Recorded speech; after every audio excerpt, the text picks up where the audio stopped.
A dynamic load test, DLT, is a common method used to evaluate the capacity of deep foundations, such as piles, by applying dynamic forces, typically using a hammer or drop weight, and measuring the pile's response.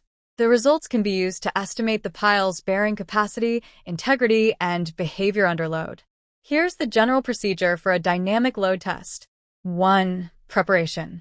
Site preparation. Ensure the pile is driven or constructed to the required depth and ready for testing. Selection of hammer/drop weight. Choose a suitable hammer or drop weight based on the pile size and design load. The energy of the hammer should be sufficient to mobilize the desired pile capacity. Instrumentation. Attach sensors, strain gauges, and accelerometers to the pile near the head to measure the strain and acceleration when the pile is struck by the hammer. These measurements help calculate force and velocity at the pile head. 2. Equipment setup. Dynamic testing system. The sensors are connected to a data acquisition system that records the dynamic response, force, and velocity of the pile to each hammer blow. Hammer or drop weight setup. The hammer or weight should be positioned above the pile head, with guides to ensure a vertical drop or strike. 3. Initial calibration and alignment. Perform a calibration check of the sensors and data acquisition system. Ensure that the hammer or drop weight is properly aligned with the pile head to avoid any lateral forces that could skew results. 4. Testing procedure. Apply dynamic loads.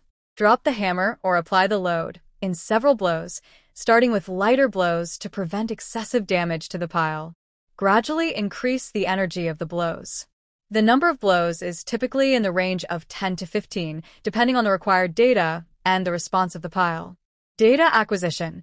Record the strain and acceleration signals for each blow, which will be used to compute force and velocity. This data is used to estimate the dynamic pile capacity and evaluate its performance. Monitor pile movement.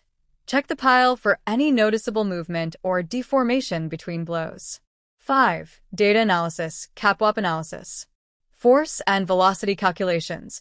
The recorded strain and acceleration data are used to calculate the force and velocity at the pile head.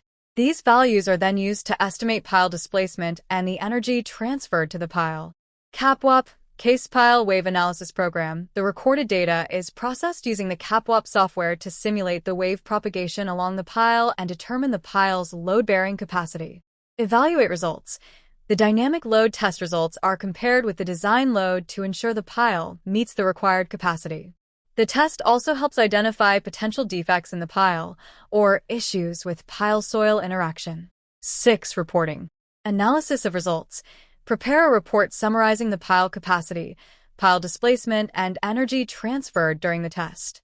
This includes both raw data and processed results from the CAPWAP analysis. Comparison with static load test. In some cases, the dynamic load test results are compared to static load tests to ensure accuracy. The dynamic load test typically provides faster results than static load tests, but may require verification. Safety considerations. Pile head protection.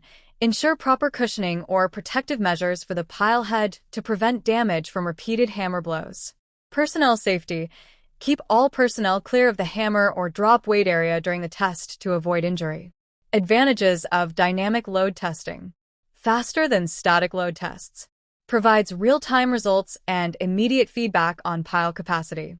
Cost-effective for large-scale projects. Can be used to test multiple piles in a short period. Dynamic load testing, especially when combined with CAPWAP analysis, is a reliable method for determining pile capacity and integrity, offering rapid, actionable data for engineers during foundation construction.